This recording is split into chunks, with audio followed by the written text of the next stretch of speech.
पुढच्या 3-4 महिन्यामध्ये महाराष्ट्रामधल्या 100% शेतकऱ्यांना दिवसा आणि मोफत वीज देणार आहोत. शेतकऱ्यांकडनं 1 रुपया देखील विजेच्या पोटी घेणार नाही. अक्षय कर्डिले आमदार झाल्यानंतर या मतदारसंघाचे कोणतेच काम अपूर्ण राहणार नाही, असं प्रतिपादन मुख्यमंत्री देवेंद्र फडणवीस यांनी केलंय. 23 एप्रिल रोजी राहुरीनगर पाथर्डी मतदारसंघाची पोटनिवडणूक होतीये. भाजपचे उमेदवार अक्षय कर्डिले यांच्या प्रचारार्थ 20 एप्रिल रोजी संध्याकाळी राहुरी शहरात मुख्यमंत्री देवेंद्र फडणवीस यांची जाहीर सभा घेण्यात आली आहे. या प्रसंगी मुख्यमंत्री देवेंद्र फडणवीस बोलत होते. यावेळी फडणवीस यांनी स्वर्गीय आमदार शिवाजीराव कर्डिले यांच्या आठवणींना उजाळा दिलाय.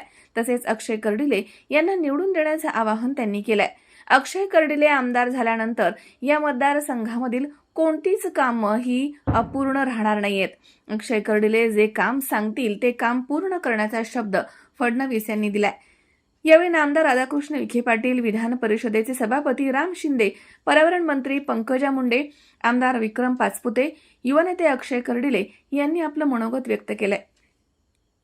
यावेळी व्यासपीठावरती भाजपचे महामंत्री विजय चौधरी, माजी खासदार डॉक्टर सुजय विखे पाटील, आमदार संग्राम जगताप, आमदार काशीनाथ दाते, आमदार प्रसाद लाड, आमदार मोनिका राजळे, आमदार विठ्ठल लंगे तसेच आमदार अमोल खताळ, दिलीप भालसिंग, सभापती अरुण तनपुरे, स्नेहलता कोल्हे, अलका शिवाजीराव कर्डिले तसेच रवींद्र अनासपुरे, महापौर ज्योती गाडे, सत्यजित कदम, हर्ष तनपुरे, सुरेंद्र थोरात, सचिन मसे, राजेंद्र उंडे, दिलीप जठार, सुरेश लांबे, कांतीलाल जगधने, रोहिदास कर्डिले, तानाजी धसाळ आदी उपस्थित होते.